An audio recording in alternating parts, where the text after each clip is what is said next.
And then right after that, we're going to reflect. We're going to do a little pairing activity and reflect on what Kwesi shares with us. So I'm really excited to introduce Kwesi Rollins. He is on the Institute for Educational Leadership's senior management team, senior leadership team, and he guides their portfolio of programs designed to develop and support leaders with a particular emphasis on family and community engagement. I met him about 6.5 years ago. We were a Spark grantee of the Kellogg Foundation, and he was one of the consultants that did capacity building for organizations. He is absolutely clear, articulate, smart, strategic. He sees big picture things and is able to condense them down. He's able to contextualize things in a way that very, very small percentage of the population is able to do. Smart as can be. Really, really happy to have him here.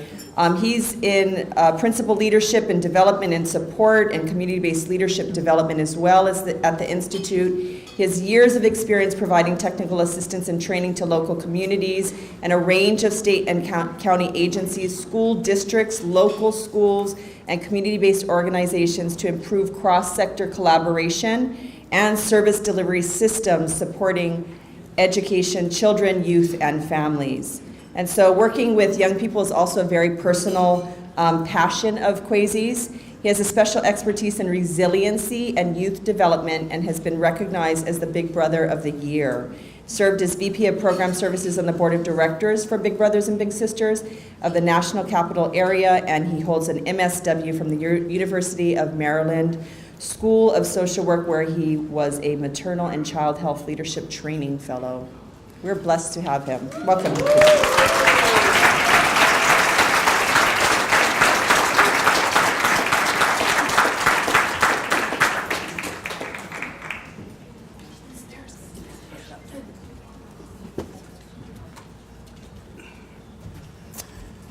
So good morning. Good morning. Let me see if I can get this right. Aloha kakaiaka.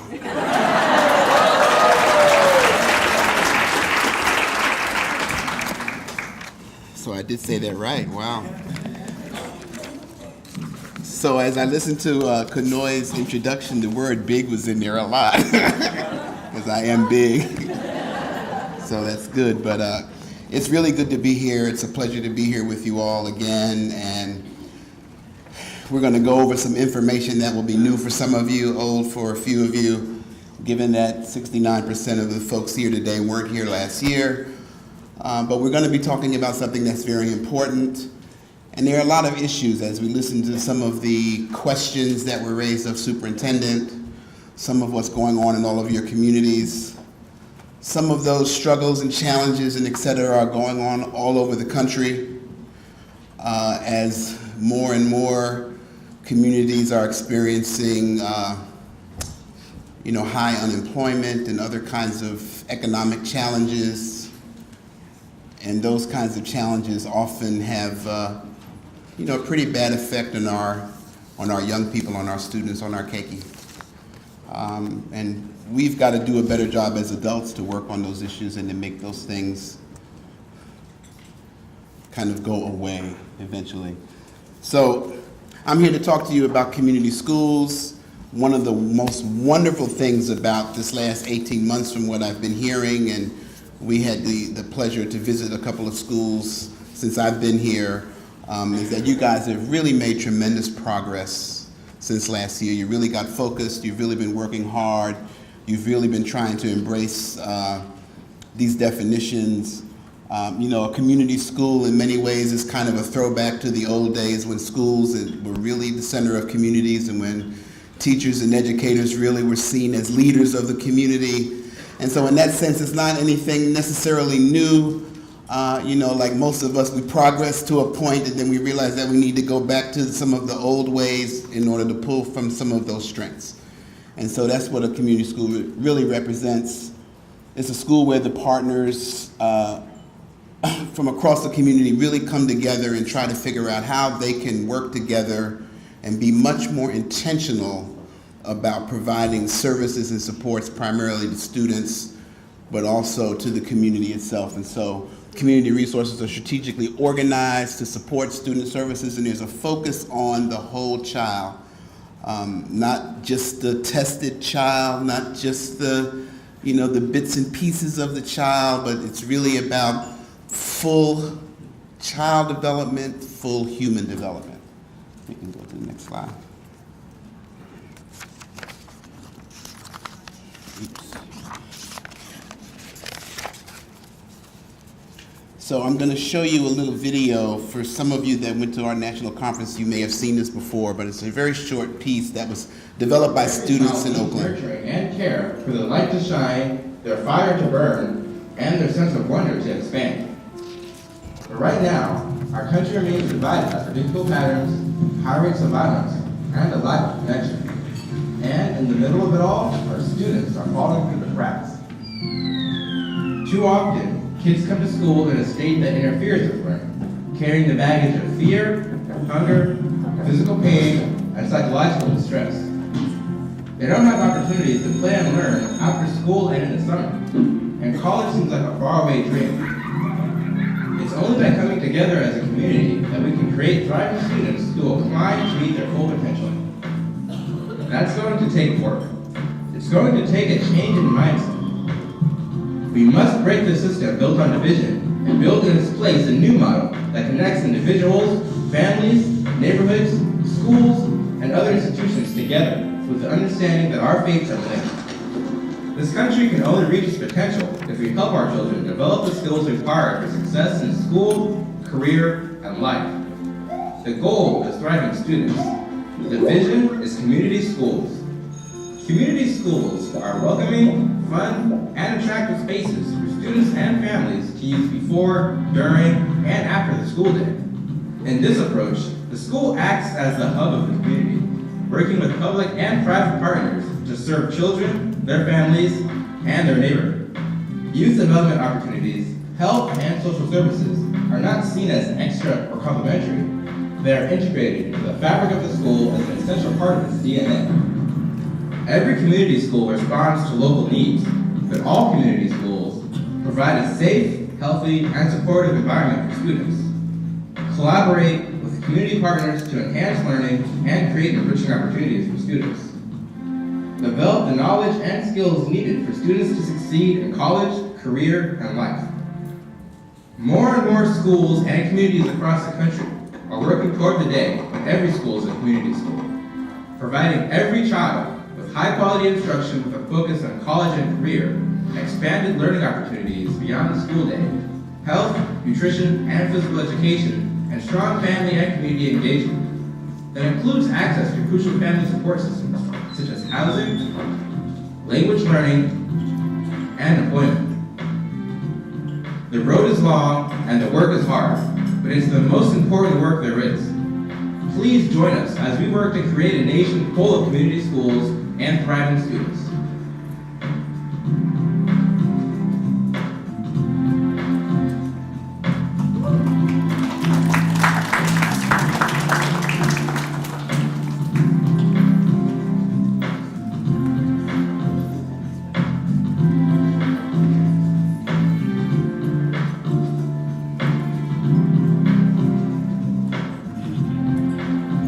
And so we honor the young people that made this by watching their credits and taking that extra 30 seconds. But these were students in Oakland Unified, which is,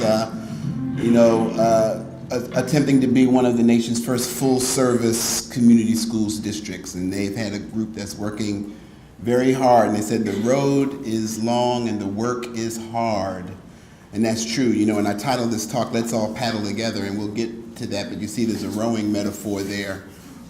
That's connected to that, because the road is long and the work is hard, and the only way that we can actually get to the results that we want is if we all learn how to work together and to paddle together, literally. There are a lot of community schools around the country and around the world. For those of you who were at our conference just recently, a couple of months ago in Cincinnati, where we had probably our largest, almost 1,700 people came to Cincinnati to the Community Schools Conference. It's the largest community schools convening that we've ever had in all of our years of bringing folks together every other year. There were folks from the Netherlands, folks from Canada, folks from England, folks from Australia. And so we're not the only country that's kind of figured out it's a good idea to use this concept. Many places and many models and many communities use different language to describe their community schools operation, but at the core, there are a set of core principles which are pretty consistent, regardless of what language that you use. There's a shared vision and accountability for results. There are strong partnerships. There are high expectations for all. We build our strategy around the strengths in the community, the assets in the community.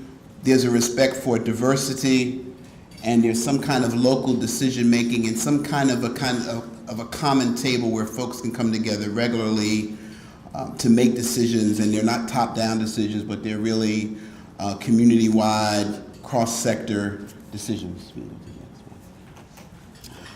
I work for the Institute for Educational Leadership, which is a nonprofit that's been around for 50 years. We celebrated 50 years in April, so it's a good long time. I haven't worked there all that time because I'm way too young for that.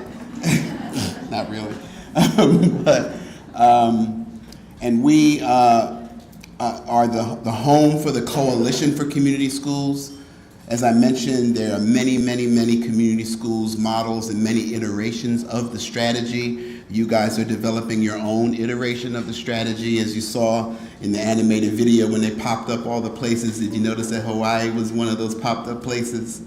So, so folks are watching, and that's a wonderful thing. The coalition began probably 97, 98. But really some of our oldest community schools model date all the way back to 1970.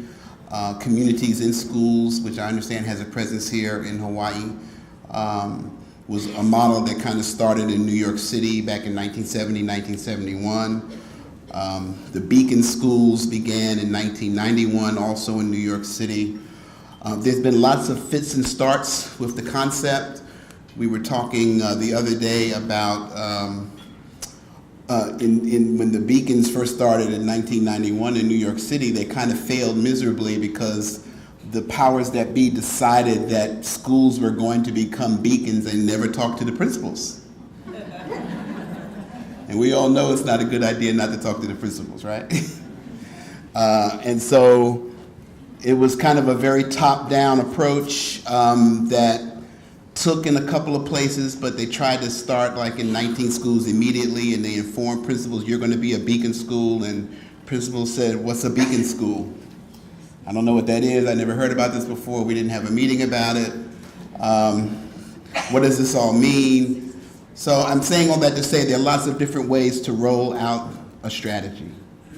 And I think for the places that are having the most success and that have been around the longest and have figured this out and have been able to sustain their work through different leadership changes, one of the things that's critical to that process is figuring out how to engage everybody in the conversation from the beginning and letting folks kind of develop their own sense of what a community school should be for them and what it means for Hawaii. So it may look different in different schools. It may look different in different parts of the island. It may look different on different islands.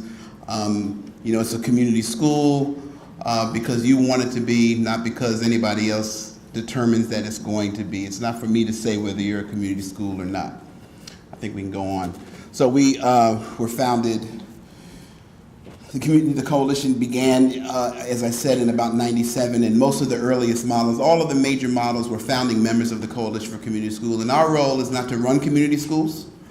Our role is to promote the strategy, to try to create more flexibility through policy at the federal and at the state level for folks to use their money in creative ways, to implement the strategy, to study and promote the results of the strategy, and to come out and to talk to good folks like you and let you know what our progress is. That's our role at the coalition. I put this slide together just so you can get a sense of all the differences. These are all the various logos, and I didn't have enough space on this slide to capture all of the logos that we know of the various community schools operation. There are lots. There are lots of them. I managed to find the one for Alignment Rockford so that I could celebrate our good brother here who's going to talk to us. Just so you know, I'm thinking of you, right? But there's so many different models, so many different enterprises. And I refer to them as enterprises sometimes because they're complex enterprises. One of the things that makes them complex is what? People. We are the solution and we are the problem. So that's kind of a paradox, isn't it? Yeah. So when we figure out how to share, there's a lot of stuff that you learn. It's really funny because some adults that don't understand child development don't understand that the youngest kids are learning critical skills that are going to really play out later in life. And adults that don't get that don't do that well as adults. So what do you learn how to do? You learn how to share. You learn how to be fair. You learn how to play together. You learn how to do all of these things at the earliest age. And we all know folks who kind of need to go back to kindergarten and pre-K to learn those lessons again, do we not? Nobody in this room, right? But, I mean, that's kind of the crux of the problem. In places that have, and you can go to the next slide, places that have figured out how to share their toys. And in this case, their toys are sometimes millions of dollars worth of toys, right? Their resources, their people, their facilities. There are lots of, very expensive and pricey toys that we need to learn how to share to make this work. Folks have got to learn how to talk together and to be honest, how to work together. Most of us, if you stop most people on the street, they'll tell you, probably 8 or 9 out of 10 people will tell you it's a good idea to collaborate and to work together. But most of us really rather not do that. Because it's just easier not to collaborate sometimes, isn't it? I always tell, just in full disclosure for my own organization, we've been around for 50 years and we go all around the country preaching collaboration, and we have a hard time doing it ourselves at home in Washington, D.C. Because people don't always get along, people don't always want to share, people don't always know how to have an honest conversation and create the safe space to just be honest. People don't always know how to build trust. And all of those things are critical to making this happen. And so when we talk about results, and we talk about our progress, and we talk about what it's going to take, it takes time. That's part of why the road is long and the work is hard. Because we can't build, in one of our famous missteps at my organization, somebody actually put trust on the agenda for a meeting. And you can't just build trust by putting it on a, so now for the next 40 minutes we're going to trust. That's not how that works. Trust is a process. Many of the communities that we would like to serve don't really trust us. We have to be honest about that. We have we're sometimes part of an education legacy that hasn't always served community well. We're part of an education history that hasn't served community well. So we have to acknowledge that.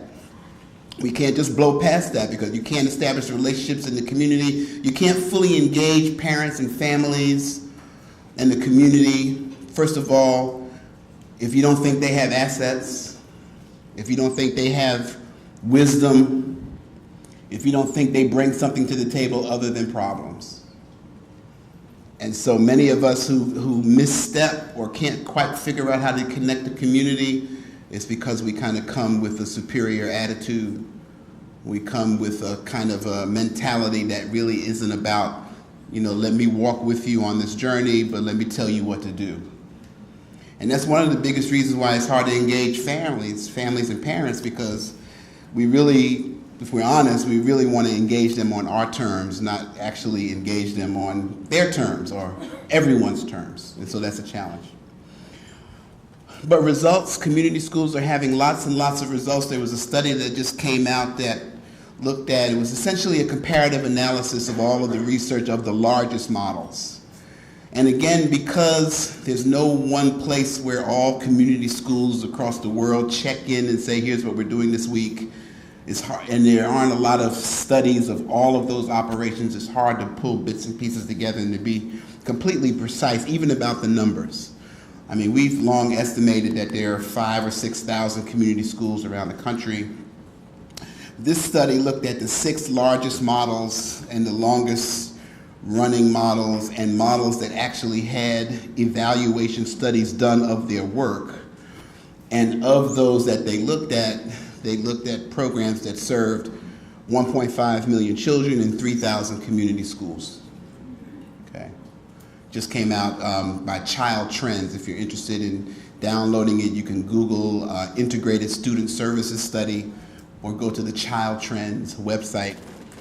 But overall, the results are good for community schools. There's improved academic performance in both reading and math. The dropout rate is reduced. Attendance is improved. There's improved behavior and youth development. There's greater parent involvement, family engagement. There are lots of other additional benefits to the community. And the long-term return on investment, which is important to making the case for business people and legislators sometime, on the average, for every $1 invested in the community school strategy, the community got back $12. So that's a pretty good return on investment for your bottom line people who are just looking at numbers. You know, that helps you make the case. For some select models, communities in schools, which is, again, I mentioned is the nation's oldest kind of community schools model, first starting in 1970. They're also the largest. They're in over 2,000 schools. They serve 1.3 million students directly. So that's not just the students in the schools where they happen to be, but they actually provided essential services to 1.3 million students. They're in 375 school districts via 187 affiliates. And they've got fairly dramatic results. They really build themselves not so much as a community school strategy, but as a dropout prevention strategy. 99% of their students served remain in school. 97% of their students were promoted to the next grade. 86% of their students reached their behavioral goals. And 96% of their seniors graduated. So that's pretty good. We can go to the next slide. Beacons are another model I mentioned earlier that kind of didn't start out that well in '91, but they now have a pretty strong network around the country. For those of you who were here last year, one of the folks that came on the team to speak, Carolyn, was from the San Francisco Beacons, and they just had a national conference that I spoke at a couple of months ago on family and community engagement. They serve over 150,000 children, youth, and adults around the country. They're led typically by community organizations that happen to be based in schools, so they're not staffed by the school district, but they're located in school buildings. They use a youth development approach. They believe, like many community school strategies, in an interagency collaboration and partnership strategy. We can go to the next slide. And as we look at some of their just results in general, they improve attendance. Their regular participants had a higher GPA than their peers. They felt physically and emotionally safer, which is critically important in this day and age. And they were much more likely to be proficient or advanced and less likely to be unsatisfactory in terms of the various ways that we look at grades. Next slide. Many of you have heard of Cincinnati's community learning centers, which is what they call their community schools because the state of Ohio calls charter schools community schools, by statute. So Cincinnati chose community learning centers. They've been at it for 8 to 10 years. Really dramatic results. They went from being one of the worst urban systems in the state to being the best urban system in the state for the last few years running, and that's determined by their graduation rate as well as their test scores. Their graduation rate jumped from 51 to over 80%. In the last 5 years, their reading and math proficiency at the elementary school level continues to grow. And for several years in that period, their black students graduated more frequently than their white students, which is a key indicator of closing the achievement gap for them. And they have, I think it's 50% of their students, more than half of their 30,000 students are African American. Multnomah County, who you heard from, that's kind of greater Portland, Oregon. They've been at this for quite some time, since probably 98, 99 as well. The county government is kind of the intermediary body there, meaning that all of the coordinators that work in schools work for an agency that's contracted by the county as opposed to being school employees. They are currently in about 80 schools across 6 school districts, which represents over 60% of all of the students that they want to serve, have some kind of, they're in a school with full-time coordination. And they've had, again, dramatic results in state benchmarks on reading and math, improved behavior, improved class participation. So there are lots of results. We can go to the next one.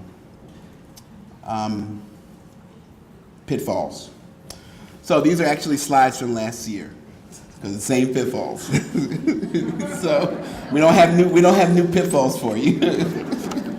And I think you know most of these because you know the pitfalls are always the same pitfalls. You know, I spent a little bit of time talking about the Beacon example back in 1991 because that's kind of a common one. But also this whole idea of not really understanding the assets in the community and not really understanding how to kind of rely on some of the wisdom that's in community, some of the history that's in community, some of the passion. You know, having a different kind of mentality about how you relate to the community becomes so important. Failing to reach out to key leaders is a key one. Overlooking what's already happening. You know, a lot of times, because we haven't really looked closely, we end up kind of recreating what's already happening. You know, there's lots and lots of stories across the country of, you know, 2 or 3 agencies doing exactly the same thing in one place, and then where you need that same service someplace else, it's not happening because we haven't done that kind of scan. We haven't come to understand that. Neglecting the value of a powerful vision, and then the lack of transparency is another one. Let's go to the next slide. Almost there. I've talked about most of these. You know, I think the biggest question for a lot of folks who are fairly early in their efforts is where to start.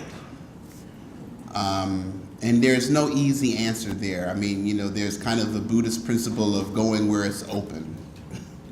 And that simply means sometimes you just got to get started and have some pitfalls and just kind of go where you have the opportunities there.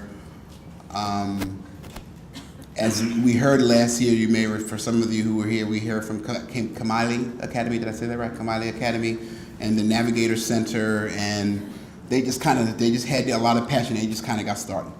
And they just did some good stuff. And now, you know, they've done some tweaks, but you know, they really are a good model. Speaking of going places to kind of look, they're really doing some good work. I visited them a couple of days ago, and you know, lots of passion, lots of love for the community. You really can't do this work properly if you don't love the community. You have to love people. And you know, of course, you can't put that on the agenda either. You can't, that's kind of like trust, you know. You gotta love your wife. You can't just like love her at 8 o'clock or, you know, you gotta love your kids, the good and the bad. You have to love your community if you really want to serve your community. And people know when you love and care about them. So that's a key. This isn't just about providing services. This is about supports. This is about really being there for people, you know, in the spirit of love. You know, and that's my soapbox moment. And so I said all that to say, so a lot of the challenges in getting this right, they're political challenges, because we have, you know how they used to say in the scientific movies, we have the technology. We have the technology. What we don't always have is the willingness to behave differently. What we don't always have is the willingness to, be honest about, we spend a lot of money on this program, and you can go to the next slide, for a long time, and it's really not serving, but that's our friend, that's our pal, and I can't, we can't have that hard conversation. You got to be able to have hard conversations. That means I have 2 minutes left. You're good. You got to be willing to have hard conversations and ask hard questions. What are the results we want? What's our shared vision? What resources are currently in the community? Where are they being spent? Is there a plan? What does that look like? And you don't have to necessarily have all of those elements or answers perfectly in place, but you've at least got to have regular, honest conversations in a safe space in order to make progress. Yeah. And so those are the last of the hard questions. What's the right configuration? As you heard, there are lots of configurations. There are lots of models. There are lots of ways to do this. As long as you have the core principles and you understand kind of the core ways in which people are having success, then there's nothing magic about any particular one. Pick the one that makes sense for you. But most importantly, everybody sitting around the table needs to be clear about what their role is.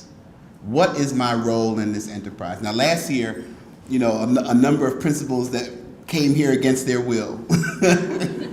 They weren't sure about what their role was. They just kind of, and we've all been there. I've sat in a meeting where I was introduced to a new project and I didn't really want to come to the meeting. I wasn't really interested. And then I asked our president at that time, Betty Hale, I said, so Betty, what role did you envision for me in this project? She said, well, Kwesi, we're going to bid you as the project director. I said, oh, I better pay attention. And that ended up being the Kellogg Leadership for Community Change project, which brought me all the way full circle here to Hawaii. So, we sometimes get brought to the table against our will, but if it's the right thing, if we pay close enough attention and we remember what our real purpose is, what our kuleana is, then we perk up in a different kind of way. We listen in a different kind of way. And that's the thing, we've got to figure out what our role is. So my last slide, well, 2 last slides, okay. This is worth mentioning. There's lots of kind of new horizons and connections in the community schools world. One of the things that I have the pleasure of doing is working with community schools places to improve their early childhood work. Because a lot of the models that started some time ago, 10 or 12 years ago, early childhood wasn't really on the horizon in the same kind of way. And surprise, surprise, a lot of those community schools places really didn't have deep relationships with their early childhood people. And we know now that that's critical. So a lot of what's happening in community schools is really also remembering that this is a cradle to career kind of an effort. This isn't just about kindergarten and first grade, but we've got to reach back and be connected, for our earliest kids. A lot of folks are working on chronic absenteeism. We'll hear a little bit about a school that's working on that here. Summer learning loss. We talked about family and community engagement being critical. There's lots of leadership development work, developing the leadership of teachers, of principals, of parents. Lots of community organizing and advocacy around the country. There are lots of parents who are kind of pissed off about their schools being closed and about staff being fired, and there's strikes in Chicago, and there are lots of groups that are really organizing, and one of the things they're asking for is to have a voice at the table and to have community schools. And so that's not an accident, because they know that that's what's of benefit to the community. The community school strategy is beginning to kind of get into these issues around boys of color, and also the school discipline policy and the school to prison pipeline. So there are lots of connections to be aware of, because a lot of your young people are also caught up in the school to prison pipeline, just like so many of our young people around the country. I think this is the last one. So you remember, and I can't remember which cast it was that taught me how to say "E la oe kako." That's all paddle together. But I've made that part of my regular talks in this last year and a half, because that is the right metaphor. Let us all paddle together. We cannot get where we want to go if everybody's off cue and paddling in the wrong direction, and not recognizing their roles. So that becomes not just kind of a cultural touch point, but an important metaphor for moving forward. So it's been my pleasure to be here with you. I hope you found this useful. Let us all call it together.